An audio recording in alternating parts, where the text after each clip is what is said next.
சிவன். சிவபெருமான் பிறந்த இடம் ஈழத்தில் இருக்கக்கூடிய திருகோணமலையில. சிவபெருமான் ஒன்றும் பிறக்கும் பொழுதே ஒரு கடவுளாக பிறக்கவில்லை. இன்றைக்கு சுமார் 20,000 ஆண்டுகளுக்கு முன்பு எமது தமிழ் இனத்திலே உள்ள பறையர் சாதியிலே பிறந்து மக்களுக்காகவே வாழ்ந்து மரித்த ஒரு மாமனிதர். ஆதிப்பாட்டன் சிவனே பறையன்தான்டா, அது தெரிஞ்சுக்கிட்டு பேசு. இதே திருகோணமலைக்கு இன்னும் ஒரு பெயர் இருக்கு, கைலாயம். கைலாயம் என்பதன் பொருள் மலையை சுத்தி கடல் இருந்தா அதன் பெயர் கைலாயம். இதே திருவோணமலையில 10,000 ஆண்டுகளுக்கு முன்பாகவே, அதாவது எந்த நூற்றாண்டுல கட்டப்பட்டது கூட தெரியாத அளவு பழமை வாய்ந்த ஒரு சிவன் கோயில் இப்ப வரைக்கும் போய் பாருங்க. அது எப்படி கொக்கி உன்னால ஆதாரபூர்வமாக விளக்க முடியும் என்று கேட்டா, சரி, சிவபெருமான் போர்த்தியிருந்த ஆடை என்ன? புலித்தோலை போர்த்தியிருந்தார். புலி எந்தெந்த பிரதேசங்கள்ல வாழும்? டிராபிக்கல் கிளைமேட்ஸ் உள்ள பிரதேசங்களை மட்டும்தான் வாழும். அடுத்து சிவபெருமான் பயன்படுத்திய வாகனம் என்ன? நந்தி, காளமாடு. காளமாடு எந்தெந்த பிரதேசங்கள்ல வாழும்? இமயமலையில வாழுமா? இல்ல, ஒன்று தமிழ்நாடு சொன்னா ஈழம். அடுத்து சிவபெருமான் ஒரு சித்தர். அவர் எந்த மரத்துக்கு இருந்து தியானம் செய்வார்? கல்லால மரம்.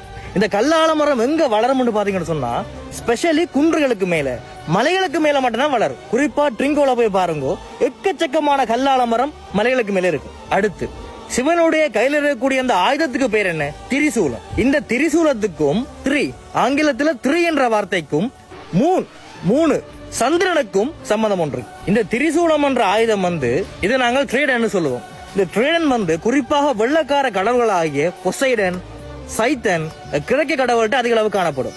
எங்களை பார்த்து அவையில் ஈகடிச்சாங்க, காப்பி பண்ணாங்க. சரி, இப்ப இந்த திரிசூலம் எங்கட தமிழ் கடவுள்களிடையே வேற ஆராய்ச்சி கையில இருக்கு. காளியம்மன், கொற்றவை, குறிப்பாக பெண் தெய்வங்கள கையில முதன்முறையாக ஒரு ஆண் தெய்வமாக எங்கட சிவபெருமான் கையிலே திரிசூலம் எப்படி வந்தது என்றாவது நீங்கள் சிந்தித்துண்டா உலக தமிழர்களே? திரிசூலம், சூலம் என்பதன் பொருள் பெண்ணினுடைய கர்ப்பப்பை, சூலத்தை குறிக்கும். இந்த இடத்தை உலக வரைபடத்துல வடிவா பாருங்க, ஒரு பெண்ணுடைய கர்ப்பப்பை மாதிரியே இருக்கும். இந்த இடத்துக்கு ஆங்கிலத்துல பேர் பெண்ணின் சுலா. அதாவது தமிழ் மொழியில ஒரு பெண்ணினுடைய சூல் போலவே இருக்கும். அதான் ஆங்கிலத்துல மாதிரி பெண்ணின் சுலான்றானது. ஆகவே ஒரு பெண்ணினுடைய கர்ப்பப்பையுடைய டெபிஷனாக இருக்கக்கூடிய ஒரு ஆயுதம் தான் இந்த திரிசூலம். சரி, இப்போ ஒரு பெண்ணினுடைய மாதவிடாய் நாட்கள் எடுத்துக்கொண்டு மட்டும் சொன்னா அந்த சுழற்சி 28 நாட்களுக்கு இருக்கும். அதே போலவே இந்த சந்திர நிலா பௌர்ணமியில இருந்து வளர்புரை, தேய்புரை, பிறகு 3ஆம் பிறையா மாறுறதுக்கு சரியாக 28 நாட்கள் எடுக்கும். படைச்ச ஆண்டவன் எப்படி படைச்சா மாதிரிங்களா? ஆகவே என் அன்பார்ந்த உலக தமிழர்களே, வளர்புரை, தேய்புரை, 3ஆம் முறை என்பதை கடந்து அந்த 3ஆம் முறையிலிருந்து மருவி 3, அந்த 3லிருந்து மருவி 3, ஆங்கிலேயம் வச்சாண்டா நிலாவுக்கு 3 பேர். இந்த உலகத்திலேயே மிகப்பெரிய சக்தி எது? ஒரு உயிரை உருவாக்குதல், பிறப்பு தத்துவம், படைத்தல் தத்துவம். ஆகவே இந்த பிறப்பு தத்துவத்தை, படைத்தல் தத்துவத்தை மக்கள் மத்தியில கொண்டு போய் சேர்ப்பதற்கு தமிழ் மக்களுக்கு மத்தியில ஒரு உருவம் ஒன்று சிவபெருமானுக்கு தேவைப்பட்டது. அந்த உருவத்தினுடைய பெயர் தான் சிவலிங்கம். அதாவது ஆணகமும் பெண்ணகமும் சேர்ந்தது போலவே ஒரு உருவம், சிவலிங்கம். இந்த வார்த்தையை பிரித்து பார்த்தோம் என்று சொன்னால் சிவந்த ஒரு ஆணினுடைய அங்கம். சில இந்த படிப்பறிவில்லாத செம்மொழிகளை கதைக்கலாம், என்னடாப்பா பிறப்புறுப்ப போய் உலக தமிழினம் பலிவிடுமான்னு கேட்கலாம். ஏண்டா உங்களோட அறிவு அவ்வளவுதான், நீங்க எல்லாம் கொச்சப்படுத்துங்கிற காரணத்துக்காகவே எங்கட வரலாற்றுகளால விட்டு கொடுக்க முடியுமா? இந்த சிவலிங்கம் கடந்த காலங்கள்ல ஆணகமும் பெண்ணகமும் இணைந்தாற் போல அச்சு அசல் அப்படியே காணப்பட்டது.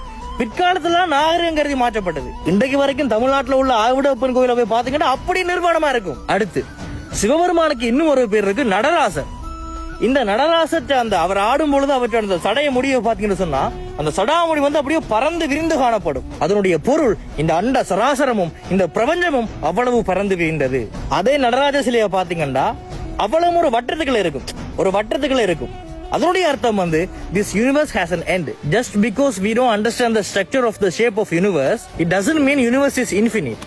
Universe has an end. இதைத்தான் நமது முப்பாட்டனாகிய சிவன் ஒரு வட்டத்துல கொண்டு வராரு. இந்த பிரபஞ்சமே ஒரு தனி மனித உடலினுள் அடங்கும் என்று சொல்றாரு. இதைத்தான் அண்டத்தில் இருப்பது பிண்டத்தில் இருக்கும், பிண்டத்தில் இருப்பதெல்லாம் அண்டத்தில் இருக்கும் என்று சொல்றாரு. ஏண்டாப்பா சும்மா இல்லடாப்பா, அணு விஞ்ஞானடாப்பா, ஆட்டோமிக் சயின்ஸ்டாப்பா. அடே 2ஆம் உலக போருக்கு பிற்பாடுதாண்டா அமெரிக்காட்ட அணு ஆயுதம் இருக்குன்னு சொல்லி உலகத்துக்கு தெரிய வந்தடாப்பா. ஆனால் 10,000 ஆண்டுகளுக்கு முன்பே நமது தமிழ் நிலத்திலிருந்து திருமூலர் அவனின்றி ஒரு அணுகூட அசையதென்று பாடிட்டு போயிட்டாரா. அணுவை துளைத்து 7 கடலை திரட்டி குறுக தரித்த குரல் என்று 10,000 ஆண்டுகளுக்கு முன்பே ஔவையார் பாடிட்டு போயிட்டாரா. சிவன் ஒரு சித்தர் மட்டுமல்ல, அவர் ஒரு விஞ்ஞானி, அவர் ஒரு கோள்கள் ஆராய்ச்சியாளர். அவர் கோள்களையும் மாதங்களையும் கணிப்பதற்காக நிலவை வைத்துக் கொண்டு நாட்களை கணித்தார், கோள்களை வைத்துக் கொண்டு மாதங்களை கணித்தார். இதன் பொருட்டே காலத்தை வரையறுத்ததால் சிவபெருமானுக்கு காலவீரர் சொல்லி இன்னும் ஒரு பேர் இருக்கு. ஆகவே தமிழ் இனத்திலேயே முதல்ல இந்த யூனிவர்சலோட பிரபஞ்சத்தோட கனெக்ட் ஆன முதல் மனிதன் எமது சிவபெருமான். இதனாலதான்டா அவருக்கு ஆதிநாதன் என்று சொல்லி இன்னும் ஒரு பெயர் இருக்கு. இந்த அனைத்து வரலாறுகளும் உலக தமிழ் இனத்துல 95% தெரியும். சத்தியமா இதை பார்த்துக்கொண்டு பல பேருக்கு தெரியாம தான் இருக்கும். ஆனா வெள்ளக்காரன் தெரிஞ்சுக்கொண்டான். அவன் என்ன பண்றான், இந்த உலகத்திலேயே முதல்ல காலங்களை கணித்து வந்த காரணத்தால நாசா பூகோள ஆராய்ச்சி மையமாகிய நாசாக்கு முன்னுக்கு நமது முதல் தமிழ் கடவுளாகிய சிவபெருமான சிலையை வச்சிருக்காம போய் பாருங்க. அமெரிக்கால நாசாக்கு முன்னுக்கு வெள்ளக்காரனுக்கு தெரியுது. ஆனால் தமிழம் பாதி பேருக்கு இங்க தெரியல. வெட்கம், வேதனை, அவமானம். அது மட்டுமல்ல, அவர் தமிழ் இனத்திற்கு மட்டும் இவ்வளவு விஷயங்களை கடத்தியல, உலக ஒட்டுமொத்த உலக இனங்களுக்கே அவர் கடத்திருக்காரு. அதனால தாண்டா தென்னாருடைய சிவனே போற்றி இந்நாட்டவருக்கும் இரவா போட்டின்னு சொல்றோம்டா. எங்க ஈழத்துல பிறந்தவர்றா, எங்க மண்ணில் பிறந்தவர்றா, எங்க ஆள்றா, திருவண்ணாமலைக்காரன்டா. சிவபெருமான் தமிழினத்தினுடைய மைந்தன். ஆனால் உலக இனங்களுக்கு அவர் இறைவன். சிவபெருமான பின்பற்றி பிற்காலத்துல வந்தவங்க தான் முப்பாட்டன் முருகன், விஷ்ணு.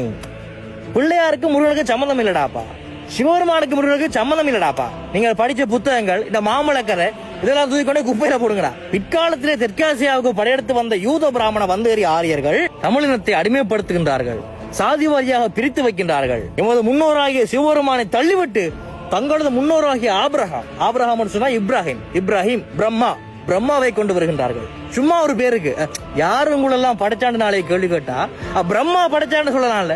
அவ சும்மா ஒரு பேருக்கு பிரம்மாண்ட ஒரு கடவுளை கொண்டு வரான்.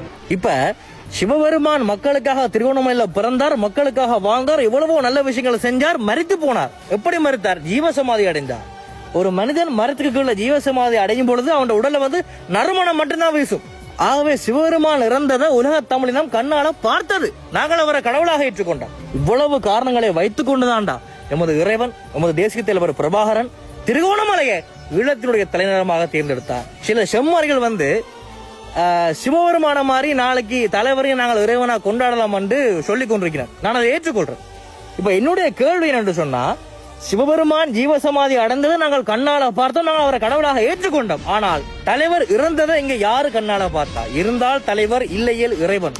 இல்ல என்பதற்கு என்ன இங்க ஆதாரங்கள்? இப்ப சுவிஸ் நாட்டுல தேசிய தலைவருக்கு அவர் இல்லை என்று சொல்லிக்கொண்டு ஆகஸ்ட் மாசம் 2ஆம் தேதி விலகு கொடுத்த போறாங்களா? ஏண்டா படிப்பறிவில்லாத பட்டி காட்டாங்களா? ஐயா, இங்க ஆயுத போராட்டம் மட்டும்தான் மௌனிக்கப்பட்டு கொண்டிருக்கே ஒழிய எங்களுடைய தனிநாடுகின்ற தாகம் இன்னும் அடங்கவில்லை. நீங்கள் தலைவர் இல்லை என்று சொல்லி சொன்னா நாளைக்கு புலம்பெயர் தேசங்கள் உள்ள அத்தனை அமைப்புகளும், தலைவற்ற நேரடி கட்டுப்பாட்டிலே வழங்கப்பட்ட அத்தனை அமைப்புகளும் நாளைக்கு என்ன மூட்டையை கட்டி வீட்டுக்கு போறது?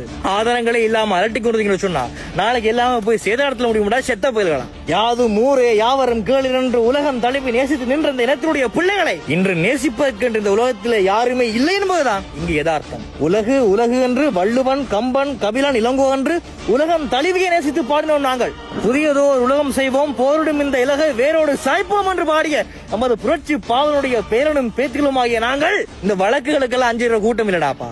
என்னுடைய மிக நெருங்கிய நண்பர் ஒருவருக்கு இந்த ஆகஸ்ட் மாதம் 2ஆம் தேதி அவங்க விளக்கு கொடுத்துற தட்டி கேட்க போனதுக்கு 17 வழக்கு தொடுத்துறாப்பா. இதே பிரான்ஸ்ல இனத்துக்காக உயிரை கூட விடுவோம் என்றுமே உயிருக்காக இனமானத்தை விட்டுக் கொடுக்கின்ற கூட்டம் இல்லடா நாங்கள். இந்த வழக்கு, சண்டித்தனம், அது இது லொட்டு லொசுக்கு இதெல்லாம் வச்சுக்கொண்டு நீங்கள் அவற்றையோ உங்களையோ மயிர கூட புடுங்க முடியாதுடா. ஆகவே என்பார்ந்த உலக தமிழர்களை தயவு செய்து இந்த ஆகஸ்ட் மாதம் 2ஆம் தேதி இவர்கள் தலைவருக்கு இந்த வீரவணக்க நிகழ்வு செய்யக்கூடாது. இவர்கள் மீறி செய்வதாக இருந்தால் உலகத்து தமிழர்கள் அனைவரும் எமது கடும் எதிர்ப்பையும் கடும் கண்டனங்களையும் நிச்சயமாக தெரிவித்தல் வேண்டும். ஆகவே முடிந்தளவு உங்களால் ஆகஸ்ட் மாதம் 2ஆம் தேதி இந்த போராட்டத்துக்கு எதிரான ஒரு போராட்டம் சுவிஸிலே நடைபெறவிருக்கின்றது. தயவு செய்து இயலுமானவர்கள் இந்த தலைவருடைய வீரவணக்க நிகழ்வுக்கு எதிரான போராட்டத்திலே நிச்சயமாக கலந்து கொள்ளும்படி கொக்கியாகிய நான் எமது ஓயாதல்கள் அமைப்பினூடாக தாழ்மையாக கேட்டிருக்கின்றேன். நன்றி, வணக்கம்.